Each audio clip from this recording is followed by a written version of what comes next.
get rolling.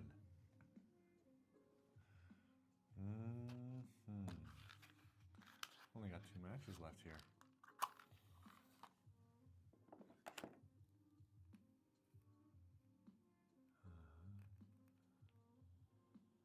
Hello to Hydrolodge.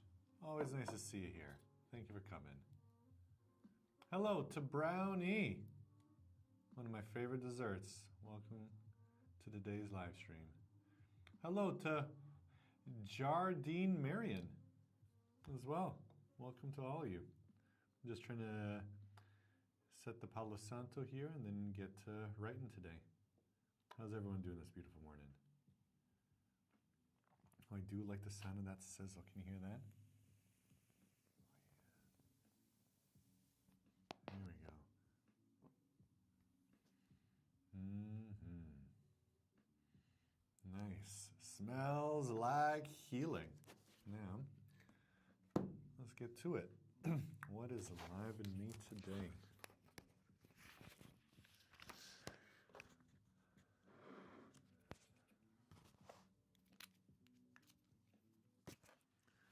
No, that's the wrong pen. I want to write with that.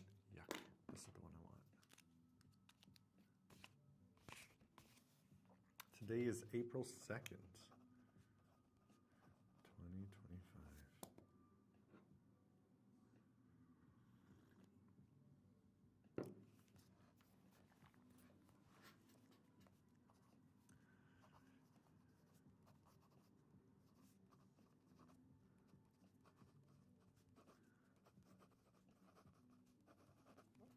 Brownie, have a good day, Simon. Hello from Calgary. Whoa, Calgary. Hello to you. What time is it over in Calgary? I'm assuming it's some ungodly hour. Thank you for joining me at this time of day, or time of night, I think it is for you.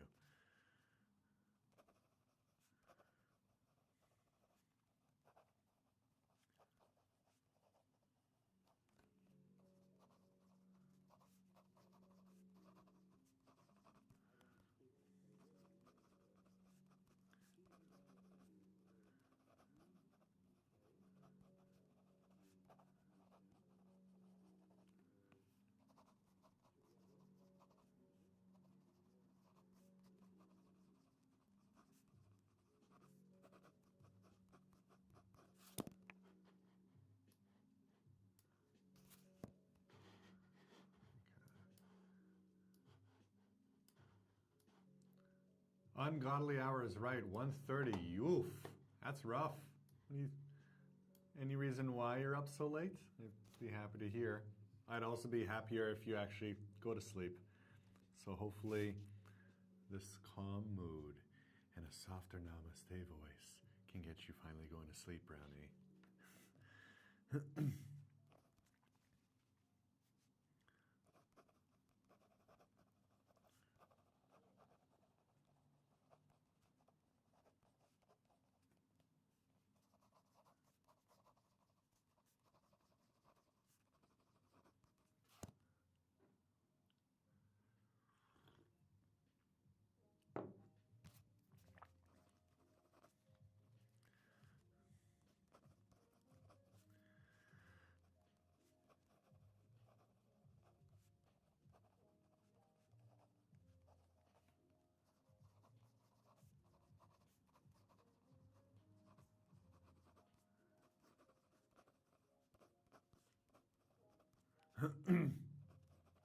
Hello to Mama Tulionis.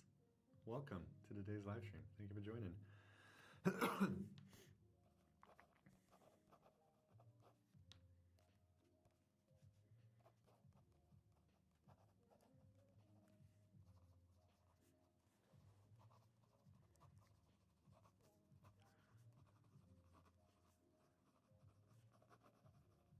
Oh, I like this idea.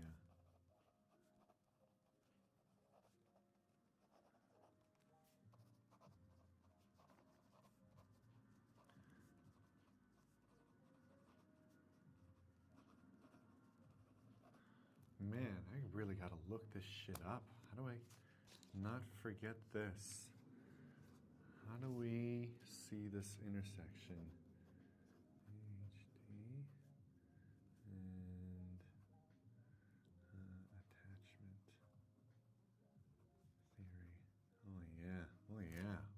wild. Wild. Love that.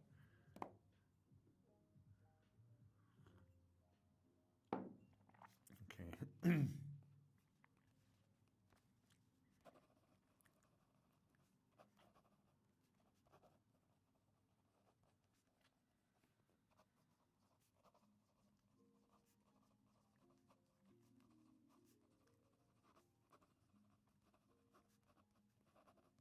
Mm-hmm. KJ, hello to you. Thank you for joining on YouTube. How you doing? I don't think I've seen you before, although that icon does look familiar.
Hello to Black Cats. How you doing today? Welcome.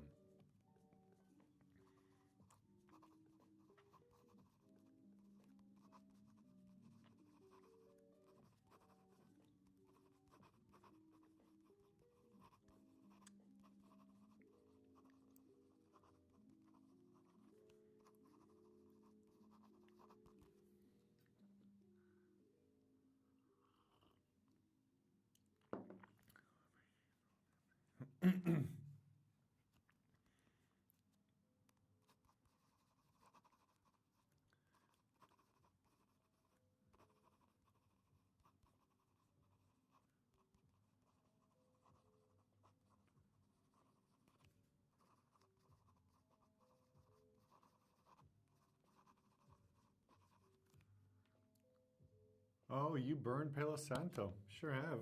Didn't burn enough of it though. Definitely needs some more happening here. What do you usually burn, Black Cats, whenever you're setting your mood?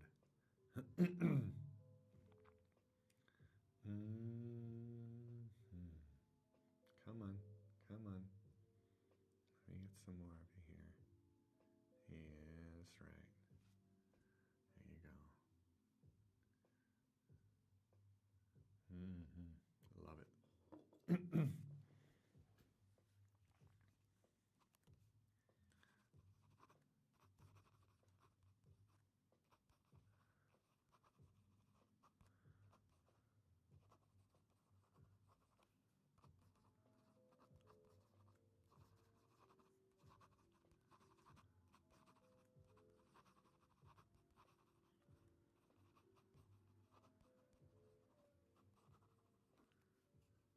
I don't burn anything, but I've had friends who do it, and I love that smell. Yeah, well, I really only started doing this a couple weeks ago. It's only because my girlfriend's super into this kind of stuff. And I love the way that her room smells after she's done yoga, and so I figured, why don't I try to set my mood here as well and get this smelling nice in here. So, yeah.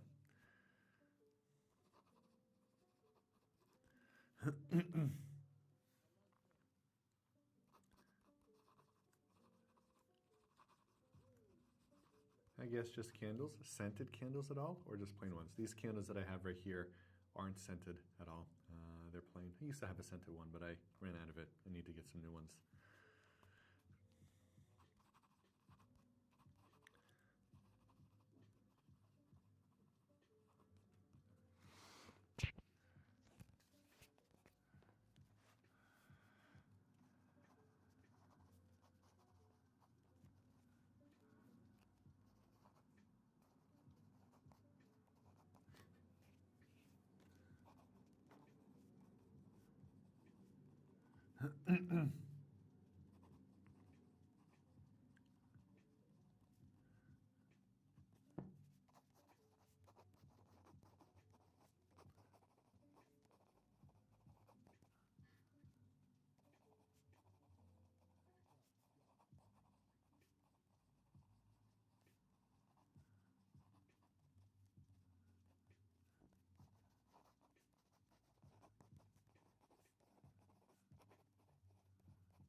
Scented, earthy tones, soft smells. I can't do fruity, it's too strong. Yeah, I agree. I remember, oh God, when I was 16, I used to work in this candle shop that sold candles and those like stars that hung from ceilings and like little trickling fountains and all that ambient atmospheric stuff. And the candles that I loved back then was this cucumber melon that was pale green and super fruity and sweet, and by God, there's no way that I could burn that candle right now. I definitely need something a lot more subtle. And yeah, so I definitely agree with the earthy tones. Stinkmeister, always great to see you. Have you ever watched the show Couples Therapy? Super interesting how they tackle people's past traumas and how they bring them into the relationships. I think I saw that show. There was it on HBO? There was some show I saw a while ago in which marriage in turmoil, they'd be sitting and then a therapist would be talking and asking questions, and you could see so much revealed in the way that they're handling things. I'm not sure if that's the same show or if it's a different one that you're talking about, because I don't remember the name. But yeah, of course, we always bring our past traumas into our relationships. I've been very interested in attachment theory, and so the video that I'm working on right now is 9 books that help me get me through my divorce, and one of them is about attachment theory. And the idea is, I'm not going to explain it to the 6 of you that are here if you don't know about it, but how you got your needs met as a child is what you wind up doing in the future in your relationships to try to get your needs met as well. So when you were if your parents weren't paying attention and you'd scream and cry, they'd come over and give you a hug, then you kind of learn later on that if you're in a tense situation in your adult relationship, then you wind up throwing a tantrum or a fit or acting up in order to get somebody's attention. Or if you tried to hyperactivate when you were young and your parents didn't pay attention to you, then you kind of closed off and withdrew, and you found out how to kind of soothe yourself. And so avoidant people wind up realizing that, hey, hyperactivating isn't going to get my needs met. Got to close up and I got to do my own thing. And so I've been thinking a lot about attachment theory, and that's kind of related to couples therapy. And there you go. Healthy Guidance says, are you from here? Depends on what here means to you. I'm not necessarily sure what here means. I'm originally from Canada. My parents are from Poland. I'm currently in Lisbon, but I spent most of my adult life in Korea and Japan. And so I'm not sure where here is, but I had a coffee shop in Korea called You Are Here. So I'm not sure if that's connected or not, but here you go. That's kind of an answer to your question a bit. And now, back to writing.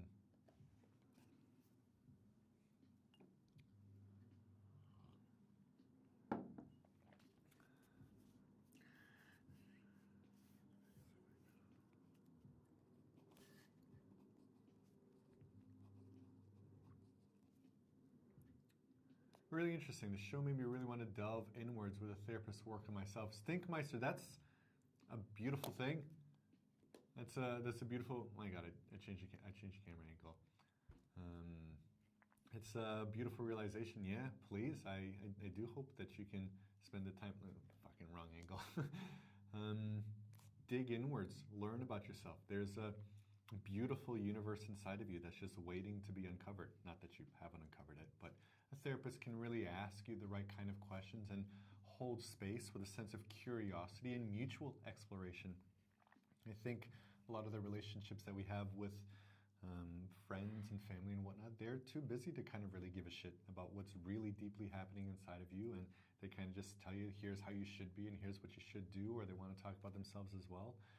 And so this is why I often write, this is a time for me to be by myself and really dig into my own ideas and my own sense of understanding. But therapy helps as well. Either way, if you could find some time to really understand your patterns. Like, I remember when I was experimenting with polyamory, I don't do that anymore. I remember being on a date with my partner and her partner at the same time. And it was weird. It's fucking weird, right? Really not what people are used to. And I was just sitting there while the three of us were together, and I was thinking, where am I feeling this idea of jealousy from? What's arising in me? What does my body feel? And where did I learn this message that what's happening right now isn't the norm, that this isn't right? And I remembered some R. Kelly videos that I saw when I was younger with Mr. Big, and if you're with my woman, then I gotta kill you. And I'm thinking, I'm not gonna murder anybody. What kind of message is that? And I'm just thinking about this old messaging of like men possessing women, and you're not my possession, you're your own person. And so really just being able to sit and explore and understand your patterns, trauma or like trauma responses or activation in your body is a beautiful signal inside you to be like, hey, we got some old patterns that are emerging. Let's see where they come from. And so there you go. It's a weird story. Genshin Guy Gamer says, you seem so humble. Thank you. I'm not necessarily sure what humble means, but I always know that it's a positive association when you call somebody humble. So thank you for saying that. Stinkmeister says, plus it's hard to disrupt the soil. Yeah, sure is. Definitely is hard to disrupt that. And people aren't very comfortable with that kind of disruption at all. Hello to Natushi12 and Olga Polishuk on Instagram. Thank you for joining. And now, back to writing.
Oh, yeah. I like that idea. Wild. Mm-hmm.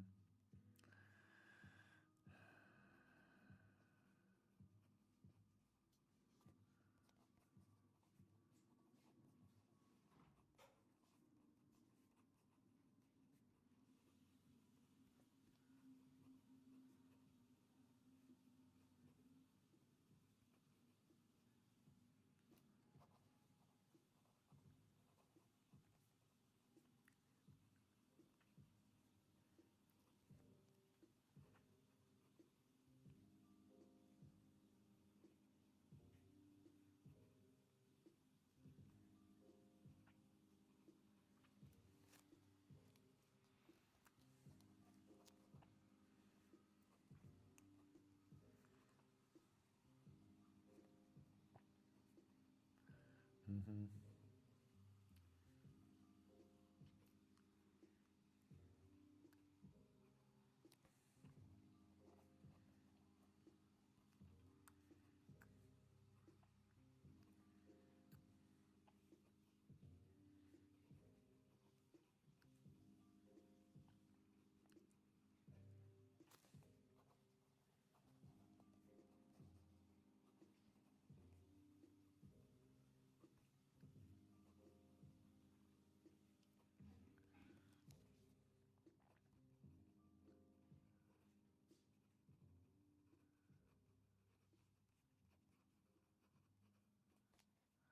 Hello to Lark here.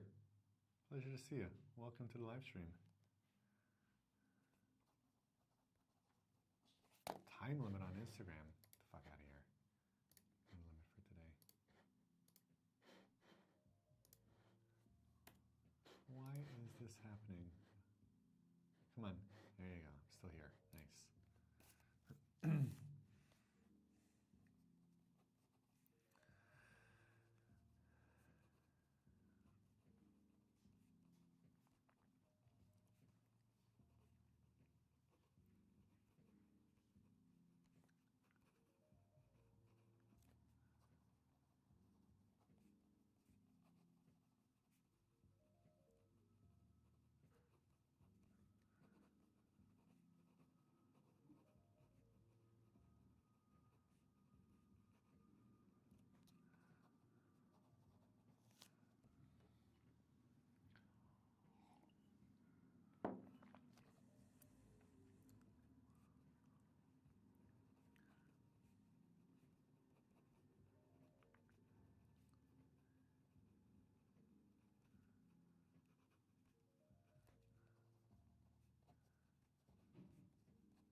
ooh, I love that.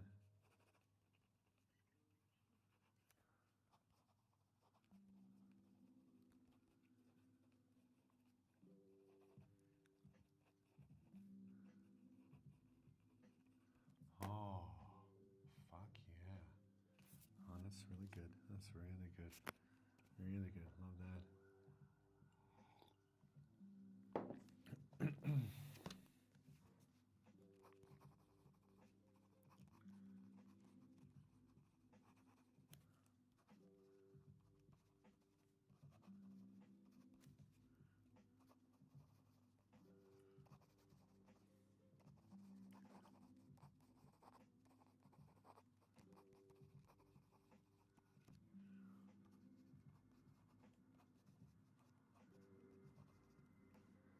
Oh my god. Yeah. Fuck. Fuck. Whew. Whew. Okay, well, um, that's all I got for today. Came across, I've been dealing with a interesting idea here of attachment theory and ADHD. And in attachment theory, if you're anxiously attached, you hyperactivate in order to get your needs met. And now children are diagnosed with hyperactive attention disorder, which to me sounds like they're hyperactivating to get their needs met. They're not getting their needs met. And so, how do we get their needs met? Not by giving them attention, but by giving them what? And what are kids with ADHD being given instead of attention from their teachers and from their parents? Medicine. Medicine and screens instead of the attention that they want. It's kind of sad, I think. So, yeah, fuck. I'm not liking this. I've been talking a lot on Threads lately about ADHD and my thoughts about it, and it's not being received well from people who are really internalizing their diagnosis and saying that they really need their medicine in order to be well adjusted. And I get it. I get it. I just think that there's some connection here between attachment theory and ADHD. I don't think they're unrelated. I don't think they're unrelated at all. I think a lot of it has to do with parenting and upbringing and educational systems. I feel kind of sad about that. So anyhow, that's where I'm at for today. I'm going to take a pause and try to form these ideas better and hopefully shoot a video about this on my new computer. Thanks for watching.